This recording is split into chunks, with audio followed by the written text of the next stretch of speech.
Hey everyone out there, welcome and thank you for joining me. This is the Tim Laskus Show, episode 002. Today's featured guest is Jeremy Slate.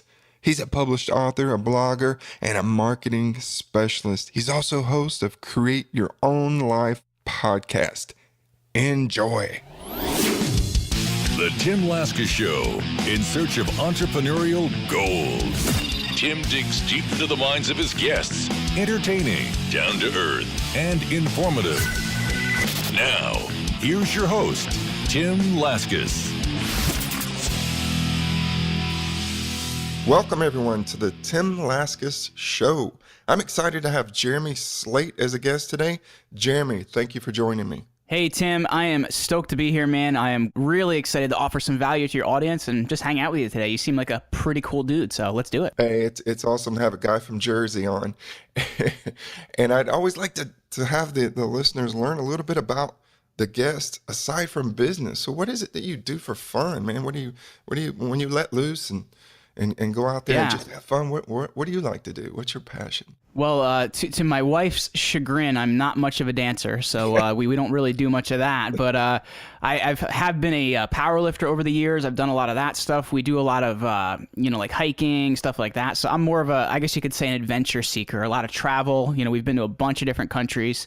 So that's kind of what I do. Aside from work. In work, I have two companies. One of which has really become the focus right now, as it's sort of growing really quickly, and that's called Get Featured Media. And what we actually do is help people get on podcasts and help podcasters find guests. And then we have Slate Media Productions, where we actually produce podcasts, and we started video content in the last couple weeks, which is going to be really cool. So I'm excited for a lot of stuff that's going on, man. I'm having fun. I also have a podcast called Create Your Own Life, where I interview people that create life on their own terms, because I'll tell you what, man, I find that any person, if they really put their mind to it and really get out there and try to create something, can be an artist. And, life is kind of the most beautiful canvas we have. And that's kind of the idea behind, Create Your Own Life. Yeah. I'm a firm believer, and I hold true to the saying, as far as I know, we only have one life, so we might as well make the best of it and go out there and just put it on the line and live life to the fullest. You had mentioned earlier that you started Get Featured Media. So how did you the idea of that, and what were some of the struggles that you saw people were having where you could offer real value in providing that? Well, this was kind of interesting because we started Slate Media towards the beginning of last year. I've had a podcast for about a year and a half or so. I had been through a couple different business opportunities until I found something I was really good at. But I was looking for a way to really offer more of a service behind what I was doing. So we started the Done For You podcast model of Slate Media Productions. And one of the big things we did was get people on other podcasts as part of our service. And I had a guest on my show that I really connected with. He's now my business partner, Daniel Geffen. And I was out at an event in San Diego the end of last summer, and he said, hey, I got this great idea. We should get people on podcasts, because I know I get a lot of my guests saying, hey, can you get me on any other shows? And also people just don't always know how to be a good guest. So if we could fill that gap, that'd be awesome. I was like, I'm actually already doing that. That's part of what we're doing with Slate Media. So my wife and I kind of decided, well, this is a great opportunity to give somebody else some responsibility in that. And the crazy part is it took off really fast. So we've had, a bunch of clients going with that. We've been gotten them on a bunch of cool shows. We actually brought in our first person to help us with the scheduling because it's gotten so crazy. So it's been a lot of fun. It's funny because I'm actually doing this from my office, and our assistant Brooke is actually waving to me right now that she's excited. So it's been really exciting, man, how it picked up really quickly. And I just feel like it's cool because we're kind of taking responsibility for both sides of it. We're providing a service to people that really want it. They want to get on shows and get their story out. But in order to be a good guest, they also need to know how to tell that story. So we're helping fill that gap as well. And I think in that way, we're offering some amazing value to podcasters too. Right. That's what I was going to ask. It's one thing to be able to land a show and be a guest, but the other is to be able to perform as a great guest. And as you were talking about that, I'm thinking about the movie Talladega Nights with Will Ferrell. Did you ever see that? Oh gosh! And the part where he you are done, Ricky Bobby. Yeah. That was great. But I'm We also will dance, and yes, it will be a slow tango. I'm sorry, that's one of my favorite movies ever. so you got it down. So you know the part when they were doing the interview with him, and his hands kept coming up as he's talking, and they had to hold his hands down, and he just. I don't know what to do with my hands, man. I don't know. Are you sure you're not a comedian, man? You. It's funny, man. One of my secret pleasures is I love Will Ferrell and movies like that. But I can usually see him once and know all the words to him, and my wife hates it because we'll sit there and watch a movie again, and she'll be like trying to like gag me or something, so I shut up while we watch it. Same thing. Yeah, my wife's like, "Can you find something better to watch?" That's kind of juvenile, and I'm like, you know what? On my spare time, if I do have time to watch a movie, it's just going to be funny and entertaining, so I don't have to think. I just want to laugh. But getting back to helping your guest, what are some tips that maybe you give them in being a great guest and how to handle and field questions and maybe even to bring that energy up, or how do you kind of coach them? Well, it always comes back to storytelling, right? Because the whole idea of a story brand is really what's hot right now, and it's hot because it works. So really the big thing is coaching people how to put together a good story, having the right equipment, because that's a big deal, man. Like, I don't want to have guests on my show that don't sound good, because then I don't want to put the content out, because I need to keep the integrity of my show going. So I think being podcasters, we have a different viewpoint than, because there definitely are other companies out in our space that are doing what we're doing. But being podcasters, we have a different viewpoint in that case, where we're really looking for the quality of what we're putting together. So we help them figure out stories in their life or in their business life that are really going to fit with what they're trying to teach, but all bringing that back to a really good and succinct call to action. Because we want to...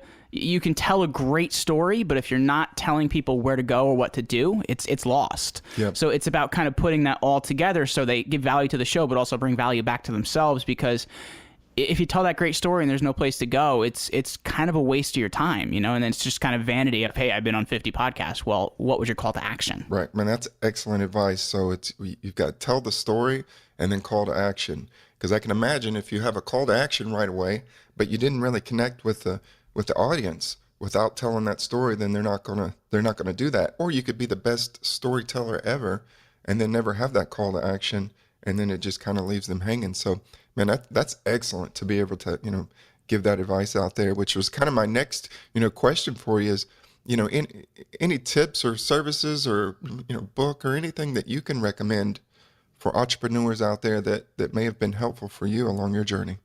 Wow.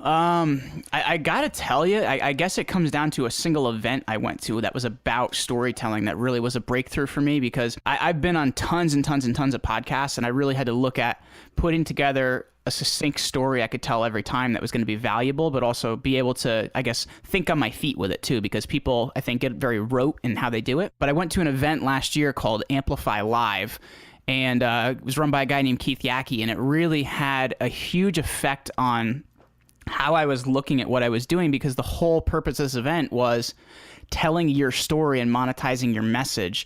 So it really made me look at what I was doing in a different way. And, I didn't end up buying any of Keith's services or anything like that. It's just the event itself was so valuable as the end product that it really helped us put that part together. Got you. Yeah, I think sometimes people, feel like, oh, I don't have the money to go to, a workshop or some kind of, big event, in their particular niche or industry. But I think it could really, change their lives by the connections that they make and just the information they get would be well worth the money. So I think a lot of people are kind of held back by, oh, I don't know if I want to spend the money. It might be a waste of my time.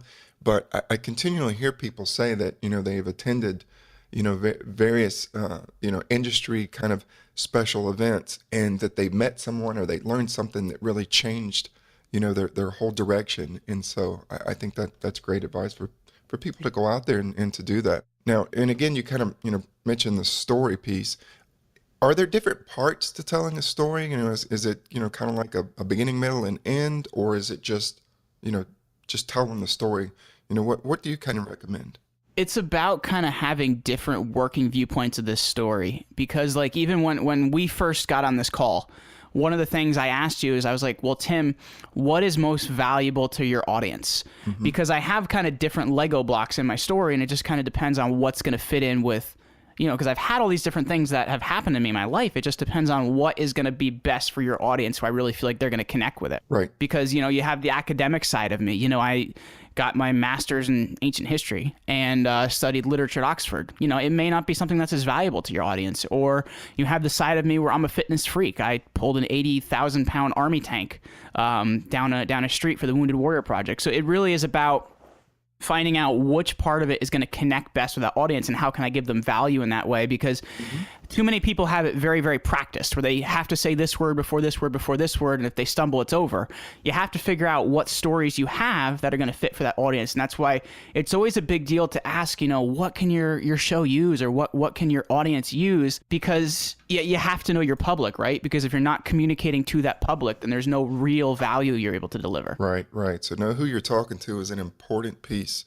And that's awesome, and that's real critical, because I think people just think, well, I'm just gonna kind of spout out the same kind of spiel to everyone and kind of do the shotgun approach. But you're saying be a little more precise and know and tailor your story to who you're talking to, and I think that's pretty powerful. Well, let me just say to that too real quick, Tim, not to cut you off. It's kind of like a viewpoint thing, right? It's shifting the fact of, I'm here to talk all about myself to I'm here to service the audience, and what service can I provide to the audience? And once you change that mindset, it's going to change a lot of what you're doing. So that's just a kind of a caveat to that. Well, I'm glad you added that, because a lot of people who want to be entrepreneurs, they're initially driven by the money. Well, what's out there that's making money? Who's making money doing this, doing that, and how can I get my hands on more money? And if that's their primary drive and focus, man, they're not going to last very long. And so having that purpose and idea of, okay, why am I here? Why am I delivering this product or service? And it should be to help people and to make their lives better. How can I serve? Well, and that just goes back to the simplicity of you get what you put your attention on, right? If I put my attention on scarcity, I'm going to get more scarcity. So if I put my attention on delivering value, I'm going to deliver more value. That's just, the simplicity of it. Absolutely. And when you're delivering value consistently, the returns are going to come. And so you don't really need to focus on that. But if you focus on giving value to everyone that you work with, everyone that who is kind of potential customer, then that's important, and that's where your focus should be. And I think people really kind of get confused and they stray away from that, and then they really struggle because times are going to get tough, and money's not going to be the motivator that's going to get you through those tough times. But I wanted to ask you, when did you first get involved when did you want to be an entrepreneur? It sounds like you've gone to school, you've done some other things, and so, what was that moment where you said, man, I'm going to go to work for myself and provide value to other people? Well, I tried to do what you did, just very unsuccessfully. I wanted to get my PhD in ancient history and, maybe work at a very prestigious place in order to do that. But I didn't get into any of the programs I wanted to. And because of that, I don't know, man. I hit a dead end with the whole grad school thing, because at that point it's kind of like, well, what are you going to do? Because there's such a glut of PhDs out there. You're not going to get a job as an MA. It's just not going to happen. So I ended up going back into personal training, which I had done for a number of years to just kind of pay the bills. And I ended up getting a job at a private school teaching history.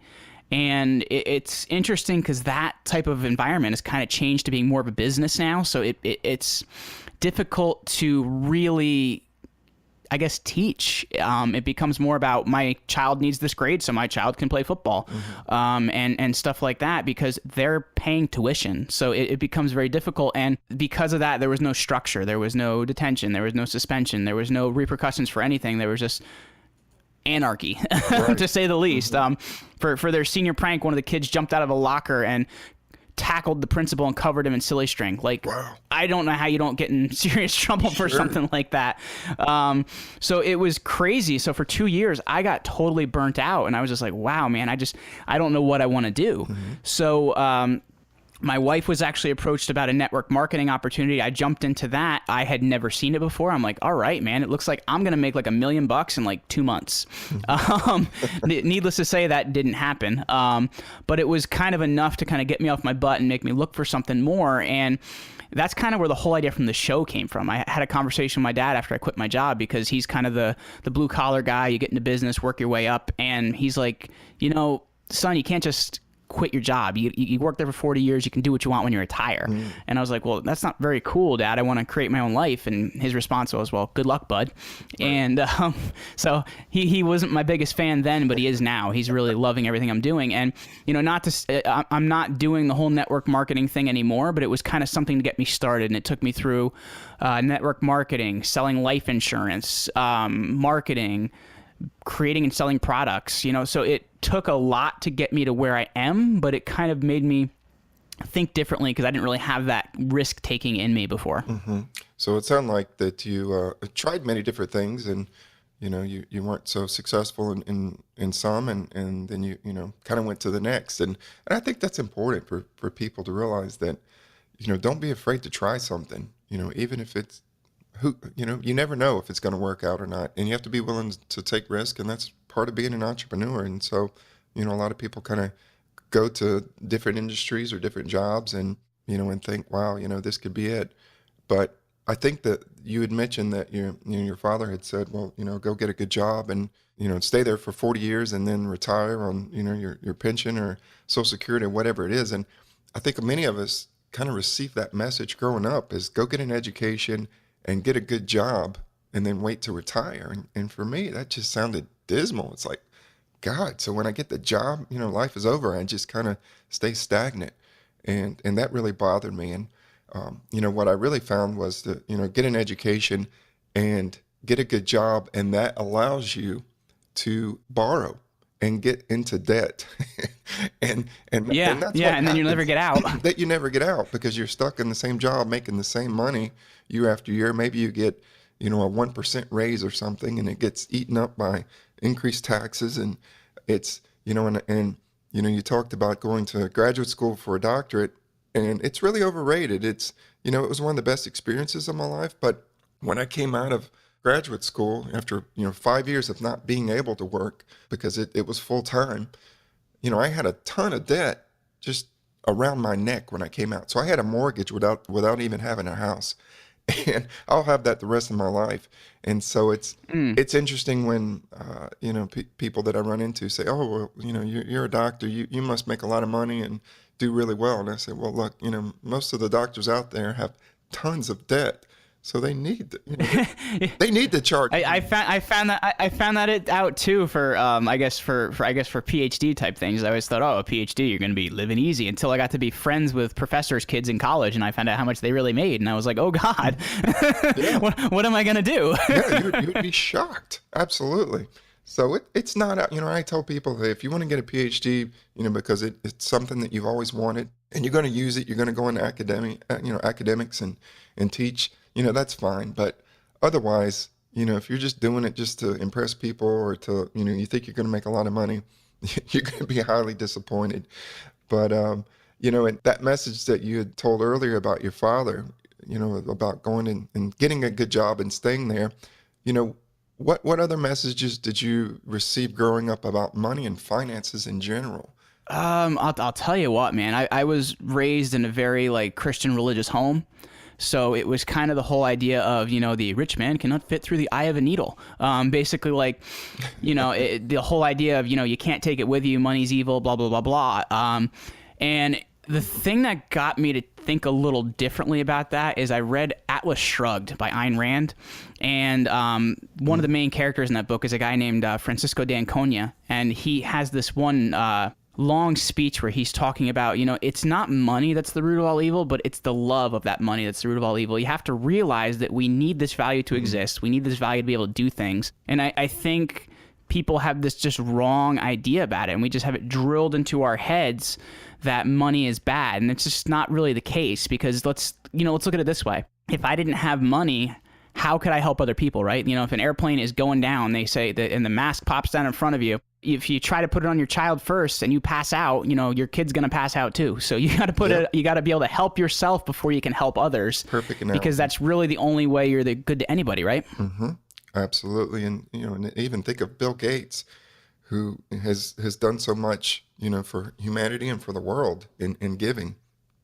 And so it's just been an incredible thing. And, there's a misnomer out there that, if you're making money, you're taking money away from someone else. And that's just not the case. And, and again, people think, well, if you're making money, you must be greed. But, I think a lot of people feel that, hey, I'll never make money, so let me go ahead and just think evil things about everyone else who makes it. That way I feel better about myself because I don't think I'll ever make any.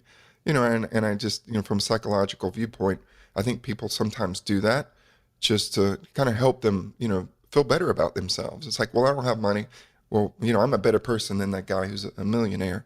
He's probably robbing and, taking from people and steals from his employees, whatever it is. And so I think sometimes, in life, we kind of get those messages. But, going back to just money and finances in the family, I really just I don't recall ever, sitting down with anyone in my family and saying, okay, this is how you kind of, manage your finances, and this is how you do this, and this is how you do that. It's almost kind of like marriage. It's, you just kind of, you jump in it and get married, and you figure out as you go, and hopefully you don't make a mess of it along the way.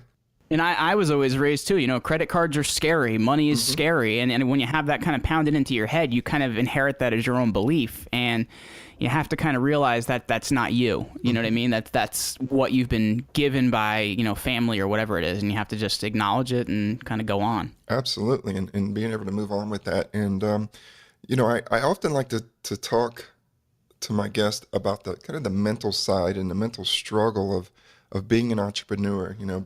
Regardless of what industry you're in, you're going to experience burnout.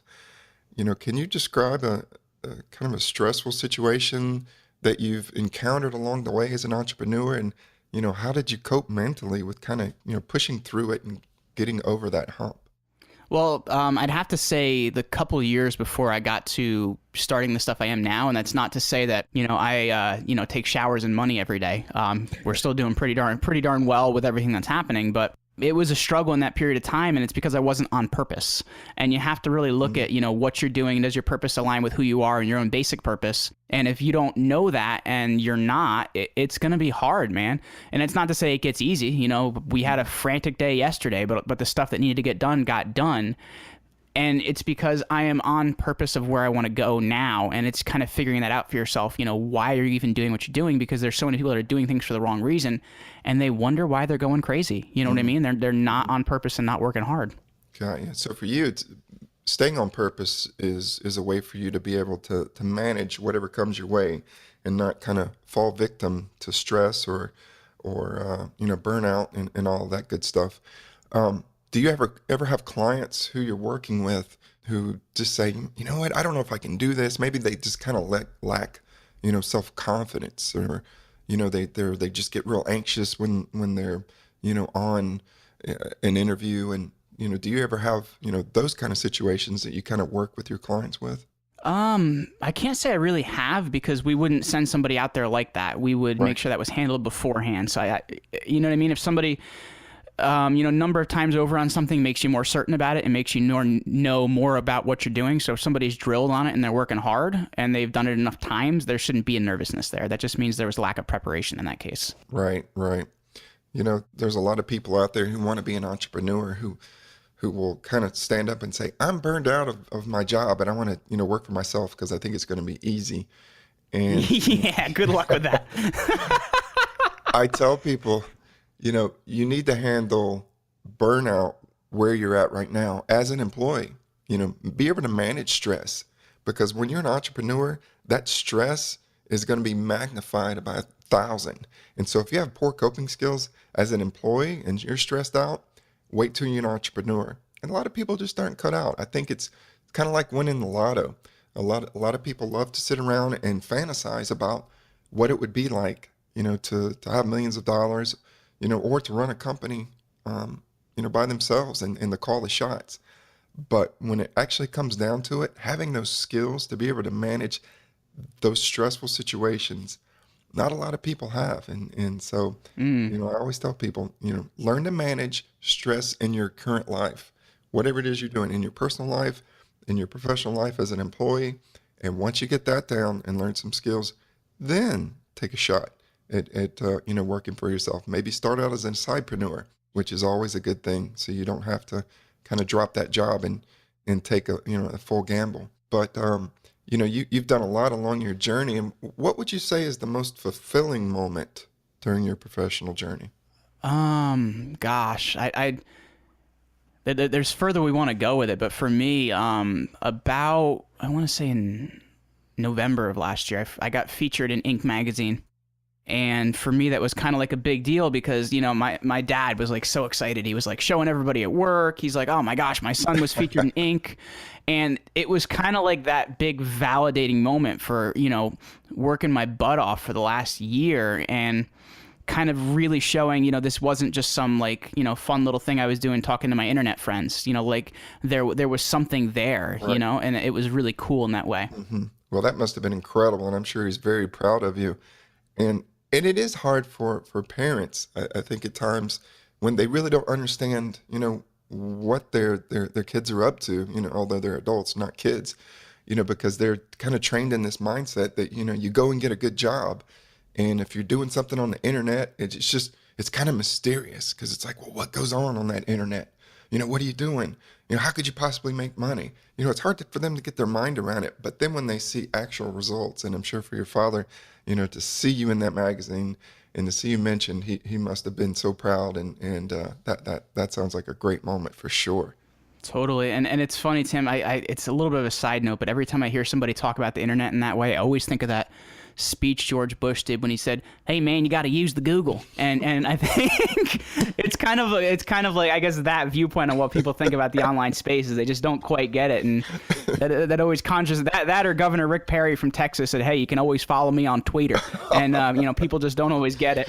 Man, you got the Southern accent down. Although you're from New Jersey, and that's hard to do from someone from New Jersey to have that Southern drawl. And a quick side note is when I first went up to New Jersey to Rutgers from South Carolina, I'd never been out of the Southeast, and I went up there, and I remember walking because I went to Rutgers in Newark, and I was walking from this train station to campus with a little suitcase and a backpack. And the first guy I passed on the street, he must have been like 6'8", and I said, "Hey, how you doing?" And he looked at me and he was like, "What are you looking at?"